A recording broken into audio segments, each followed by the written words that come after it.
Boa tarde, estamos no ar com mais um programa da série Andif. Meu nome é Aparecido Donizete Piton e este programa é patrocinado integralmente pela Andif, uma organização não governamental que há 10 anos atua na defesa dos consumidores de crédito bancário, nos direitos de todos aqueles que se entendem lesados pela cobrança abusiva de juros. Nesta tarde nós temos assim a honra de receber aqui o Dr. Jomásio Avelar. Às vezes a gente acha que esse Brasil está completamente perdido. O Dr. Alarico, que nos deu uma entrevista a semana passada, ele nos mostrou assim alguns pontos que o governo tem que começar a agir para poder modificar o panorama socioeconômico atual.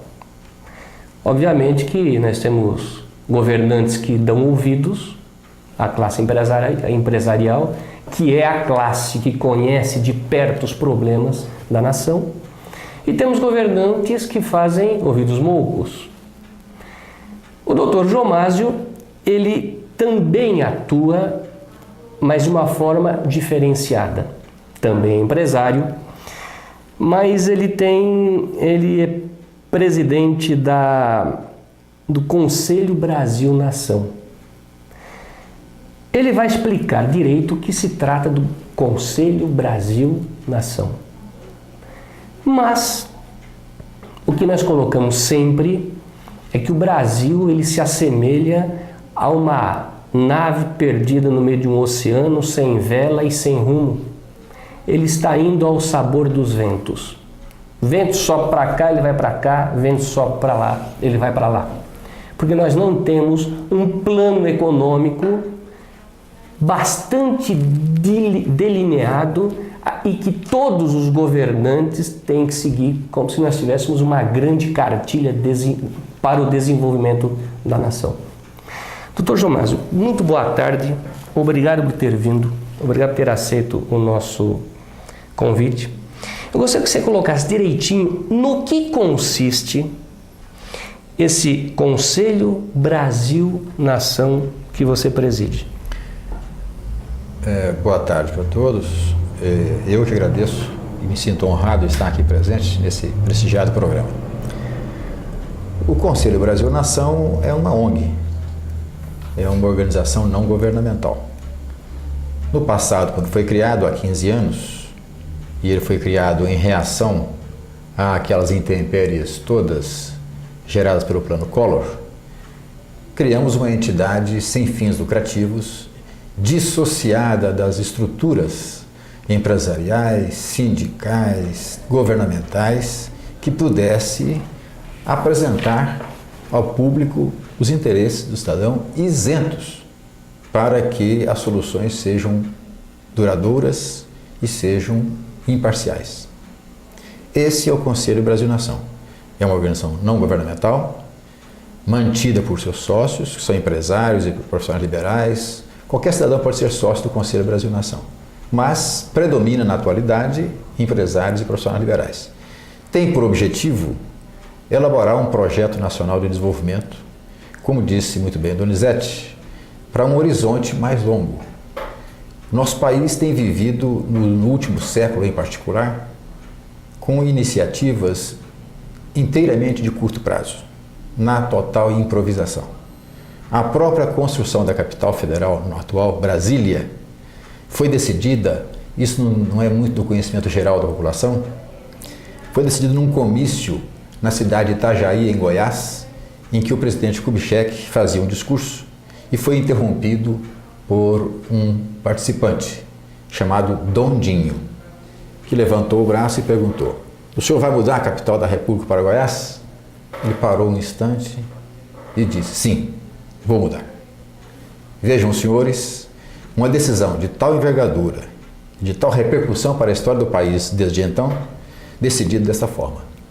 Então, nós temos vivido afora esse período do Kubitschek, que de certa forma fez algum plano de metas, e afora o regime militar, que apresentou alguns planos anuais e quinquenais, nós não temos tido planos consistentes de desenvolvimento num período de governo. Sequer num período de governo, quiçá então num período mais longo, que é uma visão natural de uma nação, que é enxergar por décadas para frente. João, mas nós temos assim um governo presidencialista. Cada presidente que é eleito, obviamente que ele traz uma gama, ele passa para a população uma gama de perspectiva, faz um punhado de promessas e ele tende a administrar o país segundo suas próprias ideologias, suas próprias convicções, de uma forma às vezes divorciada daqueles que realmente fazem a economia e a riqueza do país, como já foi colocado em programas anteriores. Você acha que o Brasil precisa realmente de um projeto de desenvolvimento e um projeto que esteja assim completamente distanciado das questões ideológicas de futuros governantes? Olha, precisa, e isso você nota claramente em nações mais estruturadas, que são as desenvolvidas. Você percebe claramente que as mudanças de governo para governo não são grandes. Agora, recentemente, nas eleições na Alemanha, você viu claramente isso aí, que as questões de fundo foram bem discutidas nas eleições. Você tem a história do Japão, que você percebe claramente que existe uma elite ali por trás que traça as diretrizes fundamentais por algumas décadas na frente. E assim, todas as nações desenvolvidas, você percebe isso aí, né? Por exemplo, quando foi eleito para presidente da França, François Mitterrand, o discurso de campanha era mais ou menos na linha do discurso do Lula. No entanto, ao tomar posse, a elite francesa fê-lo conhecer de que aquilo era impraticável e que levaria o país a uma derrocada. Ele então mudou de orientação e atendeu aquilo que era a história da França. Você acha que aconteceu a mesma coisa que o Lula? Graça, o Collor ele foi eleito com um discurso. O Lula foi eleito com um discurso muito semelhante ao do Collor, ideologicamente diferente, mas com muita semelhança. Mas todas as vezes que eles assumem o poder, eles fazem basicamente as mesmas coisas, tem-se a impressão que se plantou fundamentos que eles são obrigados a seguir.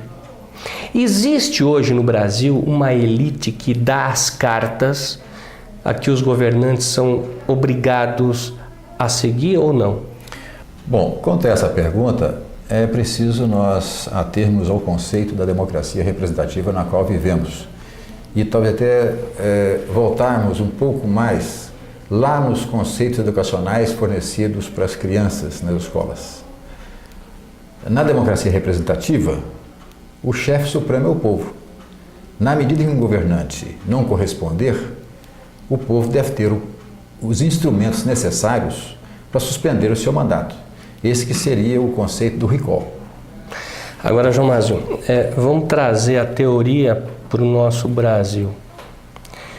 Nós temos hoje 68% da nossa população que está na linha da miséria e ganhando menos do que 2 salários mínimos. Nós temos uma população quase que integralmente de semi-analfabetos. Menos de 5% da população hoje consegue um diploma universitário.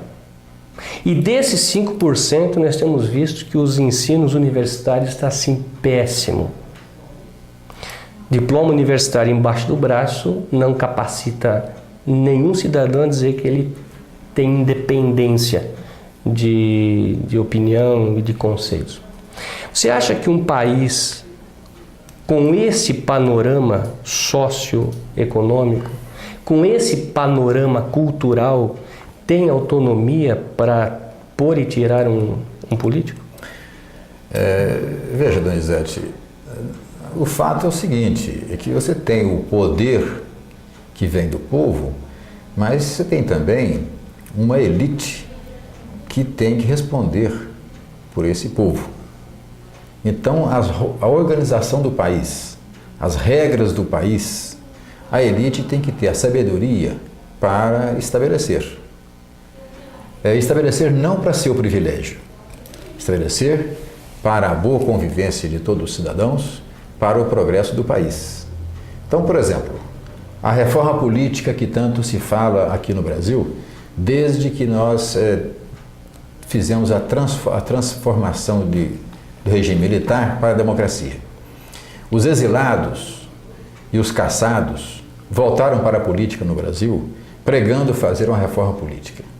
No entanto, eles, guindados aos postos principais do país, não a fizeram.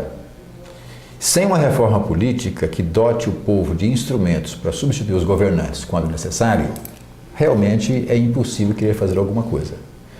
Uma das medidas que nós prevemos no Conselho Brasil-Nação para adotar na reforma política é exatamente essa possibilidade do recall.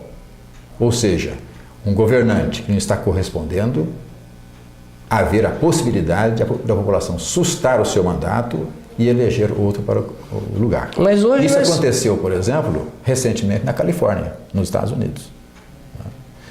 Então, veja, existem os instrumentos. Não é pelo fato do povo não ter conhecimento, ser de conhecimento precário, que será impossível de assim se proceder.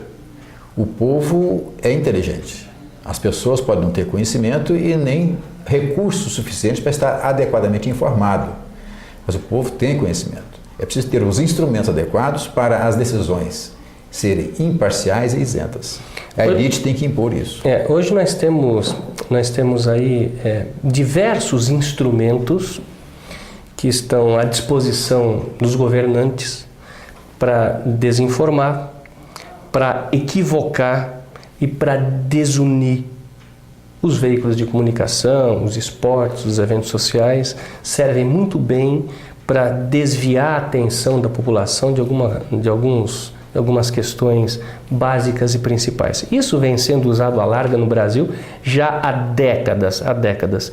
Esse nosso sistema oligárquico, que hoje ainda é o que nós vemos, essa nossa democracia embrionária que nós temos, esses nossos 513 deputados federais que nós temos, esse nosso sistema político que nós temos, você acha que ele é consistente? Você acha que ele tem condições de levar o Brasil a um paradeiro, a um destino certo?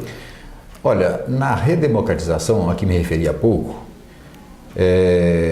tiveram uma preocupação muito grande em fazer eleições, de tal sorte que restou-nos apenas um regime eleitoral, não um regime democrático. Então a democracia não é exercida porque os governantes assim procederam. Os partidos políticos, por exemplo, eram para ser partidos muito mais populosos, de muito mais consistência, de mais debates internos, estudos, propostas. Você não vê isso nos partidos políticos. Por quê? Porque ainda não se instaurou a democracia no Brasil. Instaurou-se apenas um regime eleitoral para a sucessão de governantes. É a causa desse problema. Aqui no país, nosso Brasil, precisamos ter muito cuidado em irmos às causas dos problemas e não ficarmos discutindo os efeitos. Isso que você falou, isso é efeito. A causa é o que é? A causa é que precisa instaurar no Brasil a democracia. Democracia dentro dos partidos, democracia nas famílias, democracia nas empresas, em todos os procedimentos do país. A partir daí, as ideias começam a se encaminhar e se encontrar soluções inteligentes que estão no povo. E como você sugere que isso seja feito? A sugestão que não é minha, é a sugestão do Conselho Brasil-Nação, que eu sempre esposo, é iniciar por uma reforma política, para se instaurar a democracia no Brasil. E a partir da reforma política, se fazer as demais reformas que devem ser feitas no país. Uma delas é a reforma, poderíamos chamar de reforma fiscal, mas que na verdade é a reforma do Pacto Federativo, de sorte a limitar as ações do governo federal aos assuntos nacionais. Hoje o governo federal tem 35 ministérios, ele trata de todos os assuntos, parece um município grande. Saúde, educação, meio ambiente, todos os assuntos, assistência social. Como é que pode um presidente coordenar uma reunião de ministério com 35 ministérios? Se você fizer uma conta de dar a cada ministro 15 minutos para falar e depois 5 minutos de intervalo, você gasta 11 horas para fazer uma reunião ministerial. Então isso é impossível, isso é irracional, isso não tem sentido. Os estrangeiros riem de nós com isso, às gargalhadas. Os Estados Unidos, os governantes, o Banco Mundial, eles vêm aqui fazer as análises dos nossos problemas e eles constatam que é totalmente irracional esse nosso sistema de governo. No entanto, vejam bem, isso é um problema nosso, não deles. Enquanto estivermos assim, está bom para eles, porque eles têm que nos controlar. Então tá, nós nos autocontrolamos para entregar as mãos deles. Então, a proposta que nós apresentamos é essa, uma reforma do Pacto Federativo que limite as ações do governo aos assuntos nacionais, do governo federal aos assuntos nacionais. Aos governos estaduais sejam limitados à construção da infraestrutura e do ensino superior. E aos municípios, os assuntos que dizem respeito mais diretamente à pessoa humana, que é saúde, a educação, o meio ambiente, assistência social, a produção de alimentos. Você está sugerindo, na verdade, que seja uma reforma política feita não pelos políticos, mas feita pela sociedade. Porque se formos esperar os políticos, os nossos políticos de plantão aí, fazermos uma reforma contra os seus próprios interesses, porque isso vai de encontro aos próprios interesses de cada um. Nós não vamos ter essa reforma nunca. Veja, nós temos que alentar a possibilidade de que a elite brasileira se canse de ver os demais países passar em nossa frente. Que agora, por exemplo, hoje se compara aí 4 países, né? Rússia, China, Índia e Brasil, chamado BRICS, com os principais países emergentes. No andar da carruagem, nós vamos constatar daqui a 10, 15 anos que os outros 3 já se foram e nós ficamos para trás. Então, a elite poderá se convencer do seguinte, que é preciso organizar o país. E para isso, um instrumento legal e constitucional é a convocação de uma Assembleia Constituinte exclusiva, eleita pelo povo para fazer uma nova Constituição, e os integrantes dessa Assembleia Constituinte exclusiva ficam inelegíveis por 20 anos para frente para cargos eletivos e para ocupar postos de chefia no governo. Ou seja, só pessoas isentas irão se candidatar. Ou, se não forem isentas, em se candidatando, estão proibidos de ocupar cargos públicos que se beneficiem das decisões dessa nova Constituição. Assim será possível, tá certo, uma Constituinte exclusiva fazer uma Constituição que dê perenidade ao nosso desenvolvimento e instrumentos adequados para competir com os demais países do mundo. Essa proposta me parece que vem de encontro assim, a um governo paralelo. Não. Se criar um governo paralelo ou se criar uma administração paralela a ponto de envolver e ganhar a que está hoje no poder? Não, não é bem isso. O governo constituído, eleito, por exemplo, esse ano, né, ele toca a administração como está a estrutura que temos aí, que é ineficiente, ela é viciada e assim por diante. Uhum. A par disso é que se elege uma Assembleia Constituinte que vai trabalhar independente de governo. Vai trabalhar e elaborar uma Constituição. Todos os países Perfeito. do mundo... A pergunta é o seguinte, a legitimidade dessa Assembleia Constituinte? É total, dada pelo povo. Mas nós vamos ter 2 questões.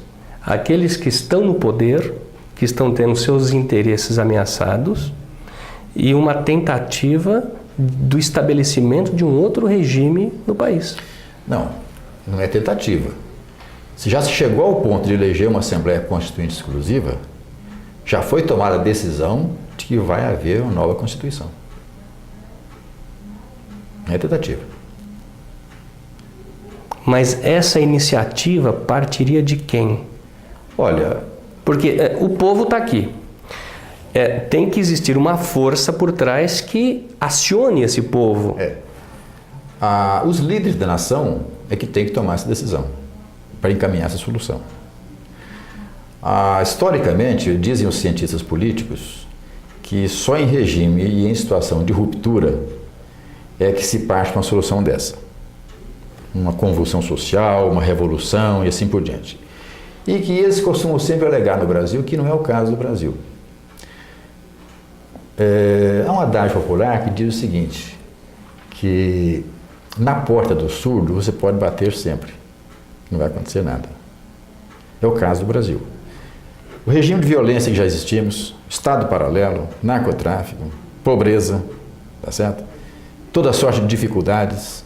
Hoje não basta o indivíduo formar o seu filho no curso superior, porque o filho dele não vai ter mercado.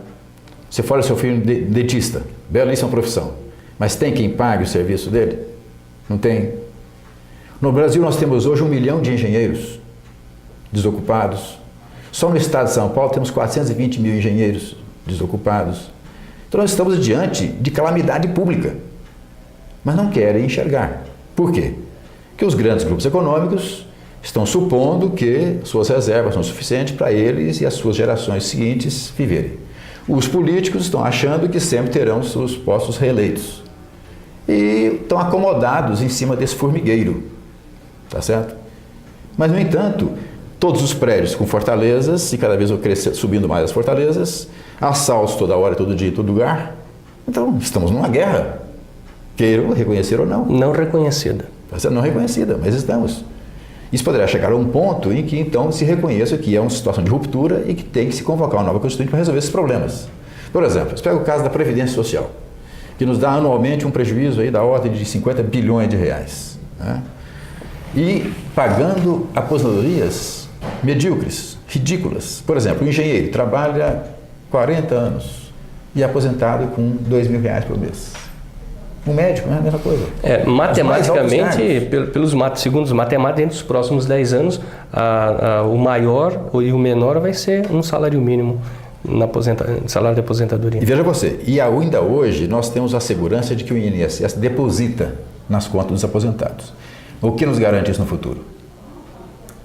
Ninguém garante. Ninguém garante. Por quê? Porque nossas despesas serão crescentes em relação às nossas despesas, às nossas receitas. A crise financeira que vive o país já hoje é alarmante e, no entanto, não querem enxergar. No seminário Reinventar a Política no Brasil, que você participou de algumas sessões, nós pudemos discutir lá numa das sessões o orçamento da União, que foi aprovado agora pelo Congresso Nacional. Está sendo aprovado agora esses dias.